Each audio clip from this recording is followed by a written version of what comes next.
Thank you folks for clicking on the video. If you'd like to be informed when new videos go live, please hit that subscribe button and don't forget to hit that bell notification icon. Please feel free to like, comment, and share the video with family and friends, as it really does help the channel grow in the current YouTube algorithm structure. Hello and welcome back to Swamp Dog Games. Today we're going to be reviewing one of my all-time favorite RPG rule sets. Of course, it's going to be in the OSR style, is Old School Essentials Advanced Fantasy. This is going to be both parts the Player's Tome and the Referee/Game Master's Tome that we'll be reviewing here today, and whether or not you should get a hold of this for yourself. Now, if you're not familiar with what an OSR game is, up here there'll be a video from Questing Beast explaining more in depth, but the short and sweet of what an OSR is: old school rules, old school roleplay, old style rules, whatever acronym you want to do, is it takes the open source elements of Dungeons and Dragons through the open game license and tries to emulate older style versions of the Dungeons and Dragons game, such as Gary Gygax's first edition Dungeons and Dragons, or some people are fans of Advanced Dungeons and Dragons, or some love the old Moldvay Cook basic expert Dungeons and Dragons. And take those open source components of the Dungeons and Dragons rules and emulate that older style gameplay, often to, in my opinion, better results than the direction WotC is currently dragging the poor Dungeons and Dragons brand into. Speaking of Moldvay Cook, however, go into what specifically this OSR is emulating. So originally, this started out as a project called BX Essentials, which was, again, modern, using the open source rules of Dungeons and Dragons to bring the old Moldvay Cook style representation of the game into the modern era, clean up the rules, make sure it's easier for newer gamers to understand, clear language, essentially to 2.0 or 3.0 it. They then came out, that was wildly successful. Then they came out with the Old School Essentials branding, as I understand it, with their Classic Fantasy line. So Classic Fantasy, which also comes in a one-tome version, is closer to the original Moldvay Cook Basic Expert rules. It's they also have a free SRD that you can use that's also OGL compliant, so you can use parts of that in making your own RPG game as well. That rule set is either sold in a 5-book box through the publisher of this, Exalted Funeral, or you can buy the one-tome Classic Fantasy version of Old School Essentials. I chose personally to do Old School Essentials Advanced Fantasy. So this takes a little bit more inspiration from Advanced Dungeons and Dragons, but uses the sort of like the Moldvay Cook styling to clean it up to make it usable.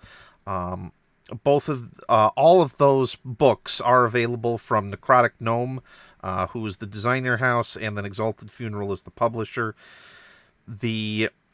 If you're going to do the Classic Fantasy, as I said, it's either the 5-book box set where it breaks down specific functions of the rules into their own little booklets, like spells is one booklet, player classes is one booklet, treasure is one booklet, monsters is a booklet, etc.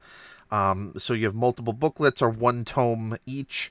Old School Essentials Advanced Fantasy, because it has the basic fantasy as well as just the monumental amount of data that was added from like AD&D to make the Advanced Fantasy tomes. They had to do that in 2 different booklets. So you have the Player's Tome, which includes practically everything that the player needs, and the Referee's Tome for the Game Master. Both of these books are available for $40 from Exalted Funeral, and you get both the in-print hardcovers and the PDFs with that purchase as well. As books, these are both in the A5 sizing. If we do a quick comparison to the Swords and Wizardry booklet, as you can see, Swords and Wizardry is US standard letter sized. And while it's thicker at almost an inch, around an inch thick for these A5 booklets, the A5, I'm not sure if this is like A5 digest size, because there's the US digest size. That's why I'm being a little careful with that. The A5 size feels like a nice little miniature classical tome that I really enjoy. The hardcover binding, these are all stitch binding. They are a good cardboard that they use. The covering, it sort of has a slight waxy feel to it, but that type of waxy feel that makes you feel like it's actually protected, like it's a higher quality. It's not like a lot of print on demand where it's just a piece of paper wrapped over some cardboard. This feels like a very substantial book, and can be seen also in the quality of the... Okay, there's no artwork in that one. Or sorry, there's black and white artwork in that one, but the full page artwork, it can also be seen in the quality of the full page artwork that come with these. One minor complaint about the artwork, however, this isn't an issue with the PDFs, but because of the matte ink styling that they use for this, there's no glossy ink in any of this. It's all matte. It does feel slightly like a scanned image, like someone scanned it and then reprinted it on here, slightly like a very high quality scan, don't get me wrong, but it's just because of that matte finish, it's like it feels a little bit odd. There's not enough shine on it that makes you feel like it's printed directly in the book. It makes you feel a better example, like you see a photo of classic art, like it's a really good quality photo that you can get the idea of what that art is, but you can tell that what you're seeing is a digital digitization of analog media. That's what you kind of get with the feel with these images here, because of the matte ink they use. One minor complaint about that. Now, when it comes to the black and white ink art in here, no issues whatsoever with that. And I know most people probably aren't going to care. It's an extremely high quality, good, and I mean really good artwork in here, but it's just because of that ink, it just feels a little bit off to me. Going in here, again, it is that OGL style D20 game, so if you know how to play anything OSR, Dungeons and Dragons, you're not going to be that unfamiliar with how this game works.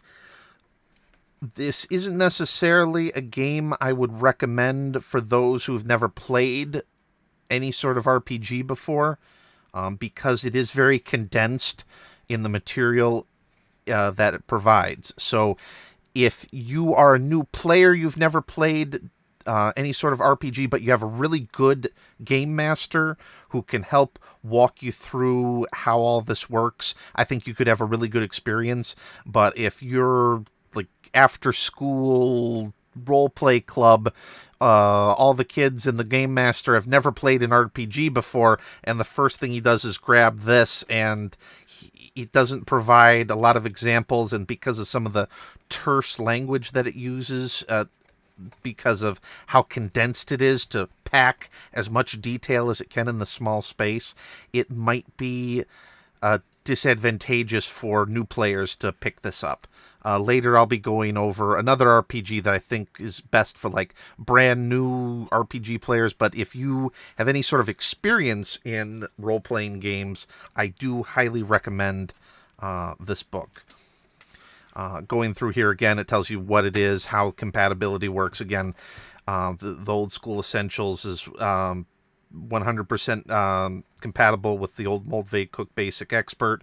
Realistically, depending upon how much work the game master wants to put in, this is really compatible with any version of Dungeons and Dragons, all the way from the original Gygax Arneson up to 5th edition, really. Just the game, depending upon which edition, means what sort of math changes the game master is really going to have to play in it. Unlike the basic expert, which includes only your basic classes, this has some advanced classes that you can do, going over the how to create a character, how the ability scores work. Again, unlike modern Dungeons and Dragons, which usually has a 0 to 4 plus or minus to your stats, this doesn't really want to go above or below a +3, a 3 for the bonuses that you receive. This game tends to be much more deadly than modern Dungeons and Dragons, and I like that a lot about it.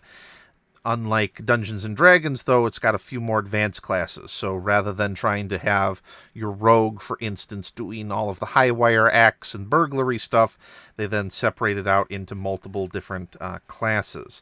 Another thing you'll notice here with classes, too, is they don't go from the traditional modern, like post 3.5 edition 20 levels.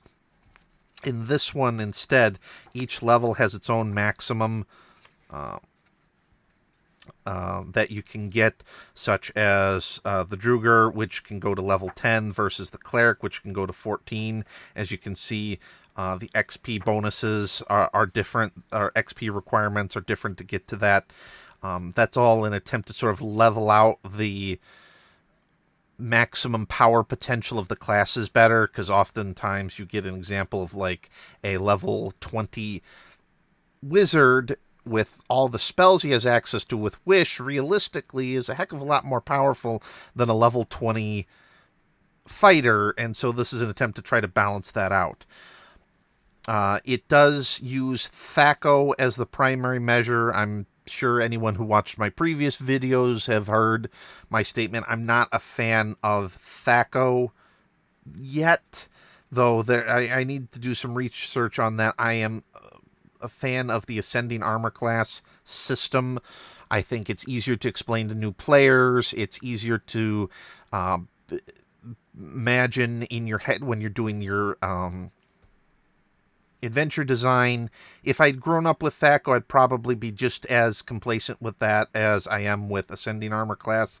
I think that my bias says that it's a little bit easier to explain, though as what came up in one of my other videos, they did mention that THAC0 could theoretically be used to help obfuscate the AC of the monster the players are fighting a little bit better than Ascending Armor class can, so I gotta look into that more to see if that might actually switch my mindset over to enjoying THAC0 a little bit more than I currently do.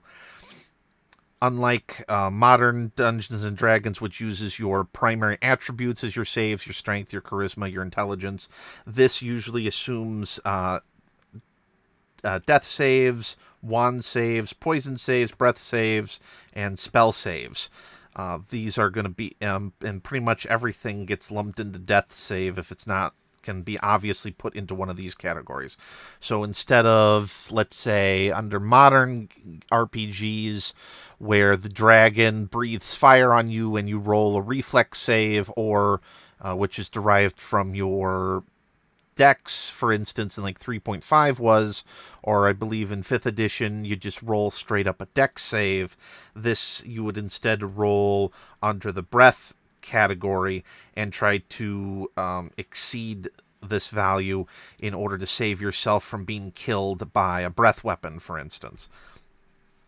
And again, if it wasn't a wand, poison, breath, or spell, it was usually lumped into just the death save that you would roll to avoid the damage or instant death of your character. Oh, I didn't even see, it explains it down here too. I remembered it right. So yeah, death. Oh, no, I didn't. Sorry. Death, poison, wands, paralysis, petrify, breath attacks, and spell saves. Spells, rods, and staves. Almost got it. It does use, for some skills, a percentage die system, as you can see here for like the acrobat skills. Others, it'll use a 2d6 or I take that back. I think a couple do 2d6. The rest will usually do like 1d6 to determine skills. Skills in here, there is a section where they go into skills a little bit for the classes, but it's a broad like background history for your character. So let's say your character has the history in blacksmithing, so you have some like basic blacksmith, but it's not mechanically drawn out here the way it would be in like 5th edition, where you would have create sword 5 days. Each day you have to exceed a 12 DC check in order to finish making the sword. Here it relies much more theater of the mind, old school essentials, and working with the game master, and preferably describing the process to accomplish skills. However, some skills you are still mechanically better off having on a table roll. For example, climb skills or move your climbing skills, which your ability to scale a rock surface, because everybody, of course, is going to explain they are the greatest rock climber ever, but and never going to intentionally take the fall. So you have to have that sort of gamified to make there some risk involved in conducting those actions. Also, with your move silently, it's like, yeah, I move perfectly silently that no one can hear me. And that will be fixed by making it mechanical. Yeah, here's what I was saying. The optional skills list, you really don't need any of this, but it is presented as an available option. One thing that I don't like about a lot of RPGs is that when they come to the clerics, for instance, they like put the turn undead elsewhere. Here, thankfully, they do what I want and put turn undead right under the cleric class, like it should be. It's, you notice though, doing the was showing like cleric and drow and drugar. This, unlike some other RPGs, decided to keep class and race, instead of making them separate, keep them the same. So if you are playing a cleric, you're a human. If you're playing a drow, you're a drow. If you're playing a dwarf, you're a dwarf. And it does have class, or race as class aspect. I do think I prefer this system because it does give a chance for humans to really compete against all of the demi-humans that are in a setting when you keep class and race together in this fashion. It does later in one of these two tomes have rules to help you expand it back out again. So if you don't like that style of play, you can take... Man, my camera is really hating this page for some reason. You can take the class and race, make them separate. So if you do want to have a dwarf fighter, you can do that. Generally, it assumes, though, if that you want a dwarf fighter, you're multi-classing. So you take the XP penalty of having a dwarf and a fighter, and it costs you more to level up as a way to sort of even out against humans. But it does provide those optional rules if you want. Again, some really good artwork in this book that I really enjoy. This scene here makes me have more than one panic attack from remembering one engagement with a crawfish in Elden Ring recently. So that is your race and classes. As you can see, a much more expanded class options list like Knight that are available. Your magic user / wizard, paladin, ranger, cleric, thieves, acrobats, the like. This is character race. Yep, this is the character race is an optional rule, so it does explain how you can separate out race from class if you so desire.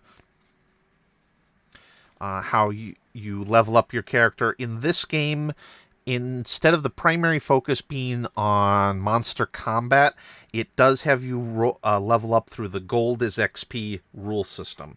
So that means for every gold piece you have, that's equivalent to 1 experience point. So this system, I feel, even though this came from a very war game style mentality that made this, I feel like these old RPGs actually disincentivize combat and rely more on the players to think of unique and intelligent ways of dealing with the situation, other than just go, I stab the half orc in the back repeatedly, and instead forces them, because of the danger level of this system, as well as the lack of reward for combat, to incentivize them to engage in other activities to complete the quest. Like, let us stealthily enter the castle, steal the Rod of Dragon mind control and exfil, rather than trying to murder hobo everyone in the castle,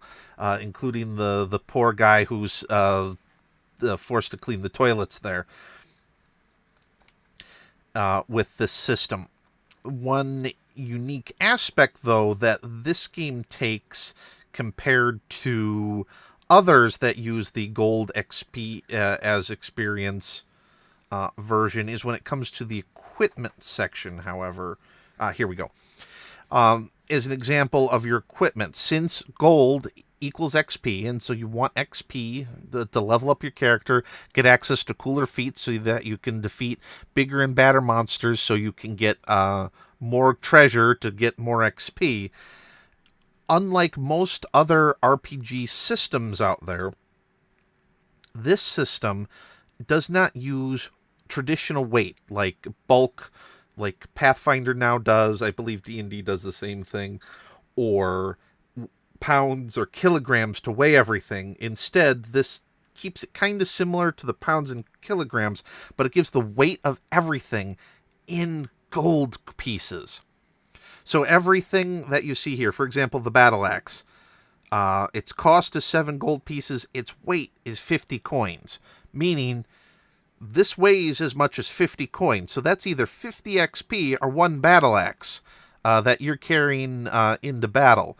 And so the damage modifier, D8. So it really gives incentive to resource management when your players are having to decide, hey, do we want all these weapons, all this gear, all this equipment that allows us to face every situation, or do we want more space of our carrying capacity devoted to actually hauling treasure out of there so that we can level up after the adventure is over? And so I do like their choice of going weight in coins. I'm going to have to take that in my own RPG system. It does also have all the basic adventuring equipment, your spells list, the different types of specialists that you can hire to help you on your journey. It does include rules for your players to be able to build their own stronghold structures. It does have, as part of the level up capacity as well, for instance, like the druid, the fighter, for instance, like you get a compadre of followers at a certain level that you can then use the stronghold for, to store them and help get a lordship to reign over the lands. It does for, like, druid instance, you have various followers that you can get that want to apprentice under you. It does, interestingly enough, have, for the druid, I think is the only one that has it, where there's a limited number of druids in the world that this RPG takes place in. So if you want to level up as a druid, you have to, like, fight and take it from some of the druids above you. Reaching 12 and above, yeah. A single druid at level 14th level that you have to be able to defeat. But be able to build a stronghold to be able to support your followers, and creates a nice retirement benefit for them, so that when either they're too old, because you do want to track time that passes in this game. There's some charts that you can get online for that. As your characters get too old and frail, or just you don't want to risk them dying, you can have your characters retire and then start a family, and then use that gold to fund a new set of adventurers that go out into the lands. You do have your spells. Most of this is copied from 3.5, the spell list. It does go to... I thought it did... Okay, this doesn't go all the way. This one caps out at level 6 spells, this RPG. I play a lot of different RPGs, so excuse me if it takes me a minute to remember once in a while which one I'm playing. It does have brief descriptions of what the spell actually does. So because of this, again, short codification of what the spell is, it allows for the game master, referee to do a lot of scenic add-ons to the game when they are playing it. Again, the spells for the different classes that you have access to. Illusionist is in here, Druid, Cleric, the like. Again, capping out at level 6. Time, weight, and movement, which are all resources that I believe you should actually manage and are all available in here. Your ability checks, how that work, leveling up hazards and challenges. This is another point that I want to make. No, this isn't where I was going to start. The rules for encounters. So it talks about waterborne adventuring and the risks. Here we go. Encounters. So this is how an encounter works, what's included in that, pursuit and evasion, your combat rules, your morale check, your combat tables, then we hit indexes. So as an example of how great combat is in this game, this is how thick the combat rules are out of this huge tome here. This is it, this combat rules. Because of the very simplified combat, it allows the game master and the players to make it as thematically satisfying as they want. It's not bogged down in 50 different checks that you got to make to be able to leap on the tables, swing off the chandelier, and then backstab the evil wizard on the top of the staircase that you got to make. Instead, it allows the game master and players to create, with the simplified combat, very thematic combat engagements, and so I do really enjoy that about this booklet. And then this book is so small and so densely packed, they don't waste any space in here. On the covers, they even have a lot of rules that the players need quick access to on the insides of the covers. Now on to the referee's tome. Again, just these two books is all you need. Cost comparison, $40 each. And you think, oh, $80 for two books to play a game. Think Dungeons and Dragons right now. The core books, they're going for $50 at your local game store, maybe $40 if you buy them through Amazon, and you have to have 3: the Player's Handbook, the Dungeon Master's Guide, and the Monster Manual. That's a $150 buy-in versus $80. This is half the price to buy in to a complete RPG package right here, and has extremely good RPG support online. The number of people that do OSE for Old School Essentials, put it into Google, OSE RPG, that do compatible adventures, directly written specifically that the Game Master doesn't have to adjust that much of the game. The support is so broad. Right now, and this will probably change one day, but right now, this is probably one of the most popular OSR rules in the OSR space. And I will tell you, there's a reason why it is the most popular, because I think it's one of the most well put together rules-wise, presentation-wise, mechanically, physically. It's just so good. That's why it is the best. Again, some inside information for the Game Master when playing the game. And what's nice in here is it does immediately start off with, perhaps you don't like some features of their system that they did. Well, there's some optional rules in here, like if you don't like awarding XP based upon gold, and instead like the traditional, I slay monster, therefore I get experience, you can do that. Some Game Master support for designing a dungeon in here. Another brief explanation of that, of combat rules. A quick summation for the Game Master. Think. 5e wastes a lot of space. in their presentation of monsters. It looks visually nice. Now you get, I think, for the most part, a picture with every monster. This you don't necessarily get. But one page is one monster in the 5e monster manual. This right here is 3 monsters on one page. You have the brief description of, well, of what it is, who they are, the combat stats, all densely crunched into here. Now, if you have dyslexia or English is not your first language, this might not be the most convenient mechanical system because it just puts all that information so tightly wound. It does have bold, the start of the important parts like AC, hit die, attacks, THAC0 score, movement value. But if it can be a little packed, and I have had some friends of mine that do have like dyslexia, that this system for providing combat information is a pain. So it is a little bit up to, it can be a little bit detrimental.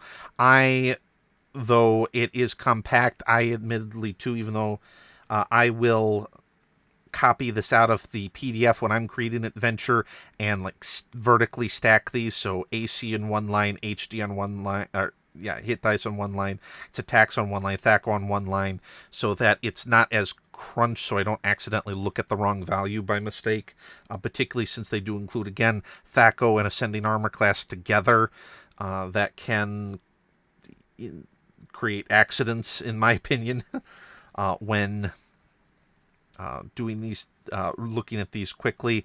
Brief description again of the abilities of all these monsters that they're able to do. A huge variety too of monsters. You're not going to be at a lack of creating adventures out of this booklet at all.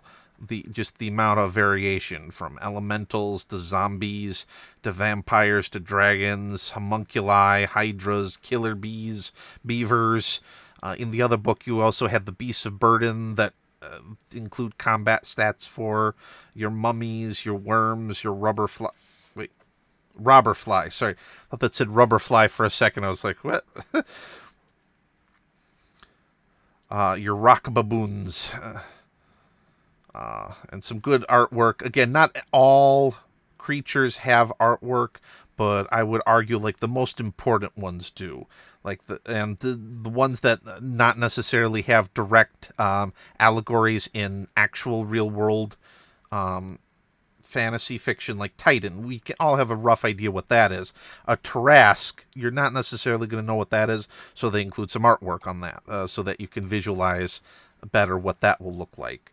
The troglodyte, I'm assuming that's the troglodyte. Like here, you don't need an artwork for Tyrannosaurus Rex or a unicorn, but the troglodyte, yeah, you probably do need some artwork for. So it does provide some nice little artwork in here, some adventure tables for creating your own adventure, treasure types, magic items, how to create your own magic items, as well as some that are already pre-designed for the game master for creating the dungeon. Different types of gems, all kinds of other knickknacks, paddywhacks, and bones for your characters to collect. Potions that you can gain access to in the dungeon staves. This also includes, I haven't seen this in a while. I don't think Dungeons & Dragons does this anymore. In 3rd edition, they did, I believe, sentient sword rules for the Game Master. Let's create a sword that will talk to the player. It can be the avatar to annoy, the Game Master's avatar to annoy players with those sentient weapons. And then go straight into the index. And then some sensory powers that you can give the swords, and theoretically monsters that you create are like special baddies as well. As I said, the Old School Essentials RPG, thick tome. They stick a ton in here. Not necessarily going to recommend it as like for brand new, never before tried an RPG, but if you like old school style RPGs, want a really good one that has a lot of options available to you, a lot of good fan and community support in it, Also a smaller indie house one, so you're not giving those evil WotC bastards any of your money. I highly recommend Old School Essentials. It's one of the best out there. The presentation, the quality of everything that you get, it's just amazing. I would say absolutely an 18 on the die. There's a couple issues that I have here and there that maybe like prevent it from being like my perfect all-time RPG. There's a couple RPGs I kind of like a little bit better, but because of my own eccentricities, not necessarily because they're broad universal support. Just from broad universality, though, this is probably going to be the big RPG on the OSR space for the next little while. Good RPG, great rules, great presentation, great official product support. There's already 3 magazines / zines that you can get for like $3 a pop from Necrotic Gnome and Exalted Funeral for this game, with add-ons, extra classes, some basic adventures. There's already 5, I want to say, official adventures that are in, again, just as high quality books as these, hardcover, really nice, stitch bound. These aren't print on demand. These are bespoke books, and the 5 adventures that they already have published will definitely last you a while. This is a book that you could probably give your kids one day. It's that high quality a book, and so is. Oops. Let me put this back on the value I signed it. The definitely going to be one that you keep around for a while. These books ain't going anywhere. Plus, again, the community support. You go online, there's tons of additional adventures that have versions that are designed specifically for OSE. I believe Midderlands is a popular one right now. You can get that in both 5th edition, or you can get it in OSE rules. There's, I wanted to say City of Brass, I think, has a 5e version and an OSE version. I'll have to check that again. But again, just the amount of support out there and fan content, you aren't going to be lacking. It's not like you buy into a system and you're stuck with just like those 4 or 5 people that play it with you, and there's no broad support. This is broad support after you pay the entry fee to get into it, or maybe you just want the PDFs from Drive-Thru RPG. There's going to be a lot of support, some free, some paid. They'll keep you going for years. So this is an RPG that if you like OSR, you like that old school style of D20 roleplay, this is a great, and you have some gaming experience already, this is a great jumping off point. Or you have a good game master if you're a player that can guide you through some of the eccentricities of how old school works. And get this for your game master so he can run the game for you, and you'll have a lot of fun with this. Definitely a 18. I'm thinking maybe a 19. But definitely a good solid 18, if not higher. So I want to thank you all again for watching another episode of Swamp Dog Games Reviews RPGs. Thank you for traveling along with me in my extra long rantings about RPGs that I love. If you want to help support the channel, please like, comment, subscribe, share it out with family and friends. If you want, I go into the description. I also have post the links to the products that I'm reviewing. I am not a what do you call it? Not ambassador. Not brand ambassador. I'm not an affiliate with any of these, so these links that are in these videos right now, granted, one day I hope to be maybe an affiliate with all of these people, but for right now, I'm reviewing these because I love these products. I use them in my own life. I highly support them for what they are. I believe they are some of the best RPG products out there and want others to experience it themselves. So head into the description where it has a direct link to Necrotic Gnome or / Exalted Funeral is their publisher, so the Exalted Funeral website, so that you can pick up both these in the PDF/print combo. Thank you again for watching the video. Again, see you all later.